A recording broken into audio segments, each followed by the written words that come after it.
Assalamualaikum warahmatullahi wabarakatuh.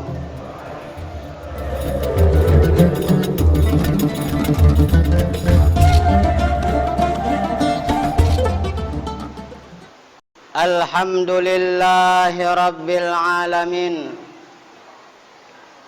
Wa bihi nasta'in wa ala umurid dunya waddin. Ashhadu an la ilaha illallah, iyyahu na'budu wa iyyahu nasta'in.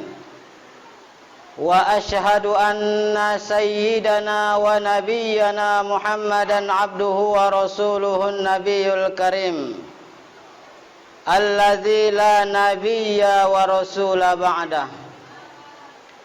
Allahumma salli fasallim ala sayyidina Muhammad wa ala ali sayyidina Muhammad.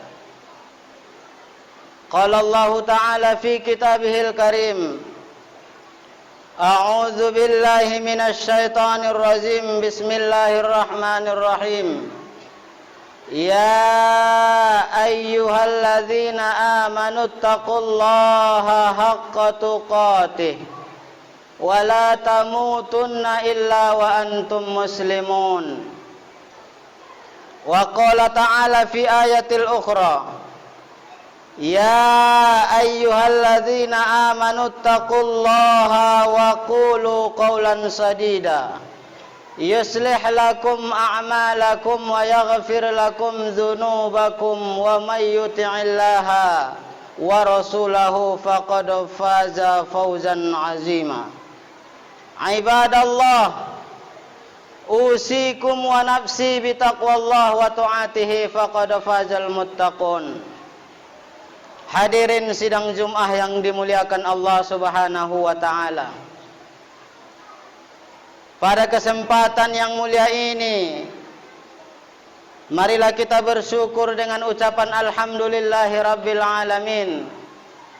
Bersalawat kita kepada Rasulullah Muhammad dengan ucapan Allahumma salli wa sallim ala sayyidina Muhammad wa ala ali sayyidina Muhammad. Hadirin sidang Jumat yang dimuliakan Allah, sebelum khatib menyampaikan isi khutbah, khatib berpesan kepada kita semuanya bahwasanya dalam khutbah, bahwasanya khutbah itu adalah rukun daripada salat Jumat. Maka oleh karenanya kita pasang hati, kita pasang telinga, kita dengarkan khutbah dengan sebaik-baiknya.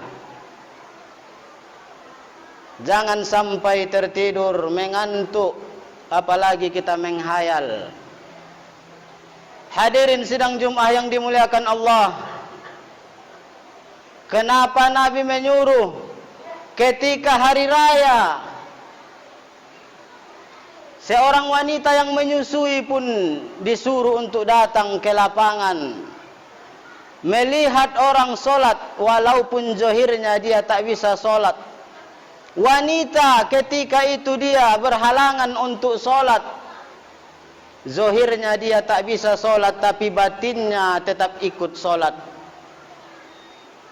Dianjurkan untuk mendengarkan khutbah, karena puncak daripada solat hari raya adalah khutbah. Puncak daripada solat Jumat adalah khutbah. Kita dengarkan supaya ilmu tambah, iman menjadi kuat. Hadirin sidang Jumat yang dimuliakan Allah Subhanahu wa taala. Sebuah kisah seorang ulama, Ibrahim bin Adham, pada zaman Nabi kita Muhammad sallallahu alaihi wasallam. Dia mendengar ada seseorang berseru, wahai manusia, bersyukurlah kalian kepada Allah. Singgah di satu tempat dikatakannya, bersyukur kalian kepada Allah. Singgah di kedai, singgah di pasar, di mana saja jumpa di manusia, ketemu manusia, dia sampaikan, wahai manusia, kalian bersyukur kepada Allah. Ternyata berita ini sampai kepada Ibrahim bin Adham. Ketika itu dia cari siapa kiranya orang yang mengatakan bersyukur kepada Allah. Dia lihat orangnya macam mana modelnya. Ketika dia lihat ketika anak itu seorang laki-laki yang tak punya tangan dan tak punya kaki, cacat. Ditanya oleh Ibrahim, wahai seorang laki-laki, kenapa engkau katakan bersyukur? Bagaimana kiranya? Apakah engkau sudah bersyukur? Bagaimana caranya engkau bersyukur? Kau tak punya tangan, tak punya kaki, kata Ibrahim bin Adham. Apa dia katakan?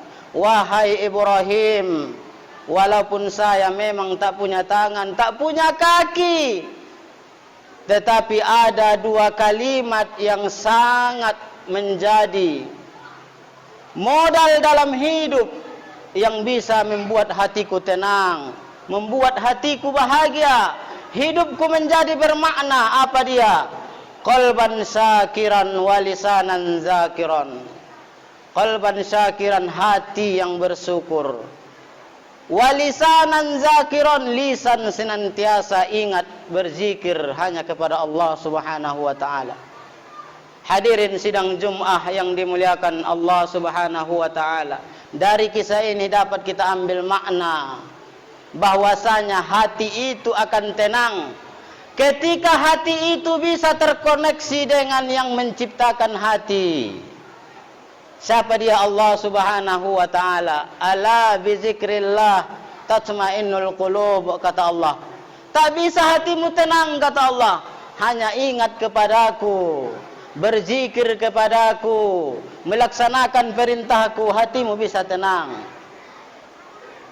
Bagaimana mungkin hati ini diciptakan oleh Allah Subhanahu wa taala, sedangkan kita yang punya hati tak mau tunduk dan patuh dengan keinginan Allah? Tak ada koneksi, tak nyambung. Allah ingin kita sholat, kita bermain-main. Allah ingin kita bersedekah dengan harta, tapi kita malah pelit, bakhil, kita simpan. Allah ingin kita bersilaturahmi kepada keluarga, orang tua, sanak famili, malah kita tak acuh mengacuh. Hari raya pun tak pulang kampung, tak mau dia ziarah ke kampung halamannya. Bagaimana Allah ingin sayang sedangkan kita punya hati tak kita gunakan untuk bersyukur kepada Allah. Maka oleh karenanya banyak orang kaya tak tenang. Kenapa? Ketenangan hati diambil Allah Subhanahu wa taala. 3 hari matanya tak mau tidur. Apa yang dia hitung? Berapa sudah jumlah masuk 1 hari, 2 hari, 1 minggu, 1 bulan? Di mana kiranya? Bagaimana kiranya perjalanan bisnis dan lain sebagainya? Hati tak akan tenang. Kenapa? Karena yang diingat adalah dunia.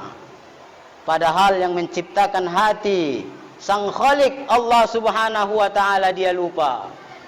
Maka oleh karenanya penghulu dari segala anggota badan kita adalah hati. Penghulu dari segala hari adalah hari Jumat. Penghulu dari segala malaikat adalah malaikat Jibril alaihi salam. Penghulu dari segala nabi dan rasul Nabi kita Muhammad. Penghulu dari ibadah adalah solat. Kalau solat kita baik, maka naiklah amal ibadah kita kepada Allah. Maka oleh karenanya bagaimana memperbaiki hati? Tidak lain tidak bukan dengan ibadah solat kita mantapkan.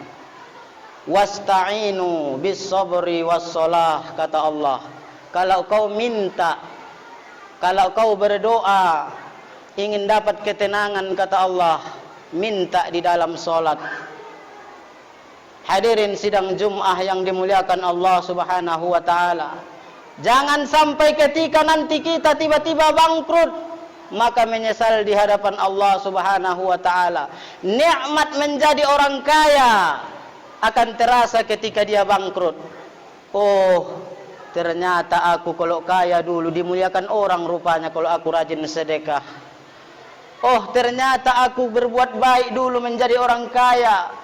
Ternyata dimuliakan orang, sekarang bangkrut, satu pun orang tak mau dekat.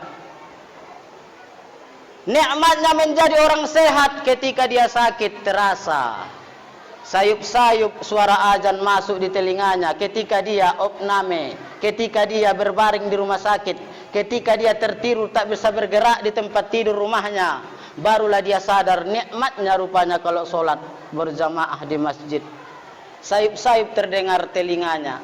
Kenapa? Karena dia sudah sakit. Ketika sehat baru dia tak mau beribadah, baru dia rasakan nikmatnya rupanya orang sehat.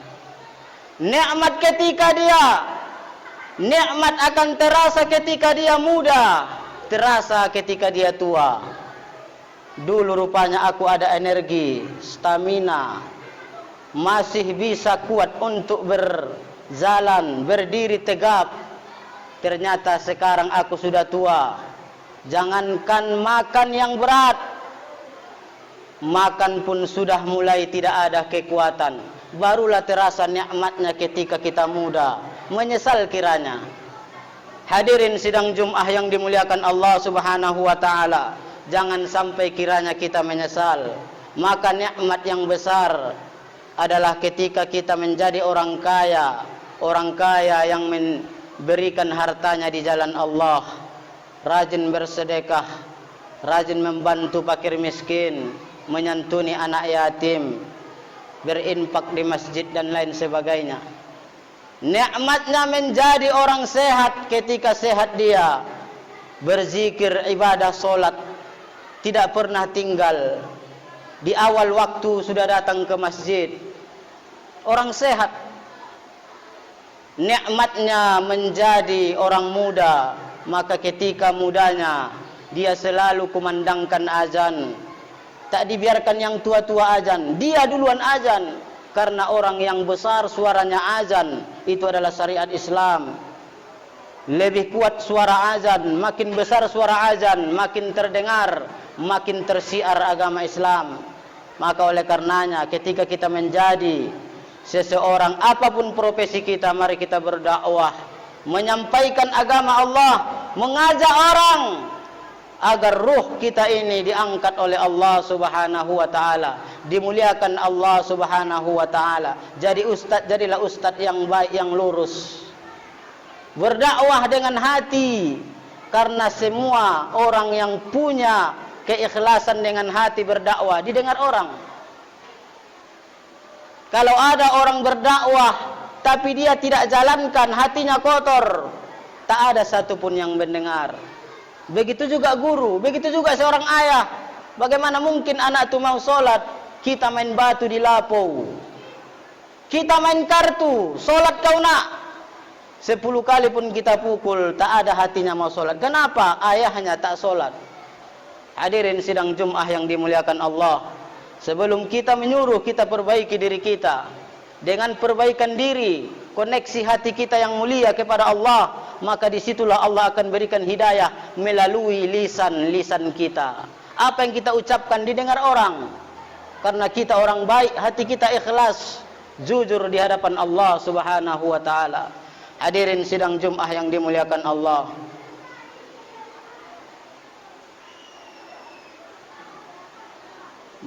harimau mati meninggalkan belang, gajah mati meninggalkan gading, manusia mati meninggalkan nama. Nama apa yang kita tinggalkan nantinya? Apakah nama di bumi atau nama di langit? Kalau nama di bumi bisa, tetapi yang paling utama adalah nama di langit. Ketika Nabi kita Muhammad sallallahu alaihi wasallam Isra Mi'raj, ditanya oleh penjaga langit, "Wahai malaikat Jibril, siapa itu?" Dia tak kenal. Apa kata malaikat Jibril? Ini adalah Nabi Muhammad sallallahu alaihi wasallam. Merinding malaikat penjaga langit, bergetar aras, maka dia sambut dengan mulia. Kenapa? Karena pemilik nama dikenal di dunia dan dikenal di langit. Semua nama ketika itu, ketika mendengar nama Nabi kita Muhammad, malaikat berseru, berdoa, malaikat cinta, malaikat menunggu kedatangannya. Begitu juga kita orang soleh. Bisakah kita menjadi orang soleh macam Nabi kita Muhammad? Bisa. Macam wali? Bisa. Macam orang soleh ulama. Maka oleh karenanya, tidak di dunia kita dikenal, maka mudah-mudahan kita dikenal di langit. Semua malaikat di langit menunggu kedatangan kita. Ruh si Fulan aku ingin menunggu, ruh si anu aku ingin menunggu. Semua malaikat berbondong-bondong menunggu namanya. Kenapa? Karena lisannya senantiasa berzikir, hatinya senantiasa bersyukur, ikhlas di hadapan Allah Subhanahu wa taala. Ketika Nabi Nuh alaihi salam, ketika Nabi Yunus di dalam perut ikan, apa yang dia ucapkan? La ilaha illa anta subhanaka inni kuntu minaz zalimin. Tiada Tuhan kecuali Engkau ya Allah. Sesungguhnya aku yang zalim, aku yang salah. Aku beristighfar ya Allah. Aku beristighfar, aku yang salah. Ketika dia mengaku salah, maka bergetarlah aras. Semua malaikat heboh. Ini doa siapa? Zikir siapa? Ternyata zikir seorang nabi dan rasul yang soleh mengaku bahwa dia salah. Maka oleh karenanya sering-sering kita istighfar, mengaku kita orang salah, mengaku kita tak punya apa-apa. Sujud zohirnya kening kita ke lantai, zohirnya begitu, tapi batinnya kita tak punya apa-apa. Kita hanya hina di hadapan Allah. Kita hanya beribadah dan tunduk kepada Allah Subhanahu wa taala. Hadirin sidang Jumat yang dimuliakan Allah, mudah-mudahan khutbah singkat bermanfaat bagi kita. Ketahuilah bahwasanya segala amal penghulunya adalah solat. Penghulunya anggota badan adalah hati. Koneksikan hati dalam solat, bersihkan hati dalam solat. Mudah-mudahan solat kita diijabah Allah. Layaknya Nabi kita Muhammad Isra wal Mi'raj menjemput solat langsung ke aras Allah Subhanahu wa taala. Begitu juga dengan amal ibadah kita. Tanpa solat tak naik. Semua amal tak naik tanpa sempurnanya solat kita. Barakallahu li wa lakum fil Qur'anil azim wa nafa'ni wa iyyakum bima fihi minal ayati wa zikril hakim wa taqabbala minni wa minkum tilawatahu innahu huwal ghafurur rahim. Allahumma shalli ala sayyidina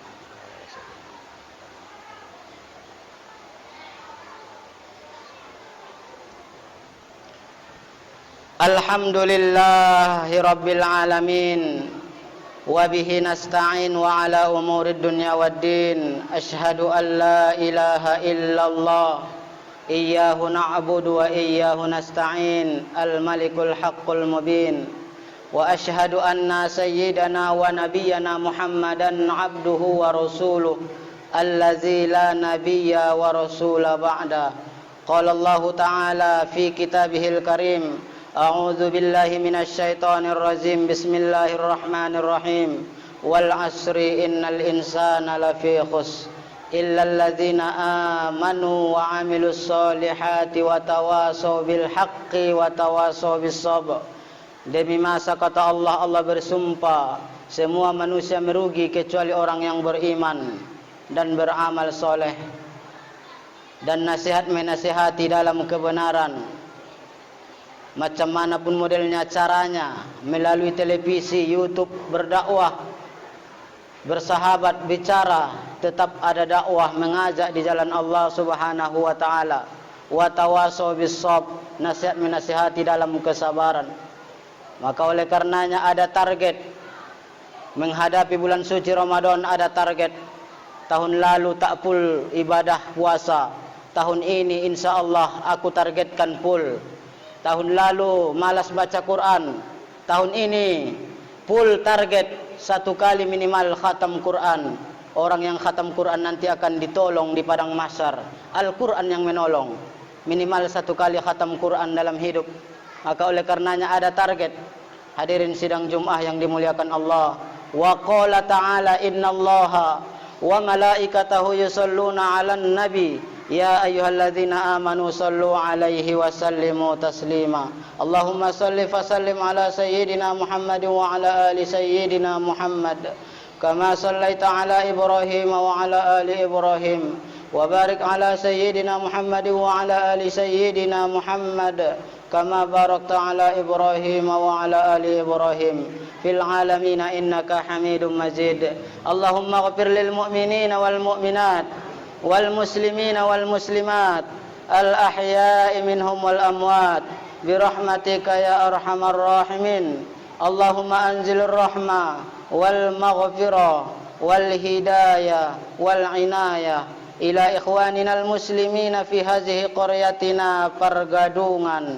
اللهم ارحمنا وارحم إخواننا المسلمين في هذه قريتنا وارحم يا الله إلى عمرنا يا الله وأزواجنا وأولادنا إنك أنت خير الراحمين.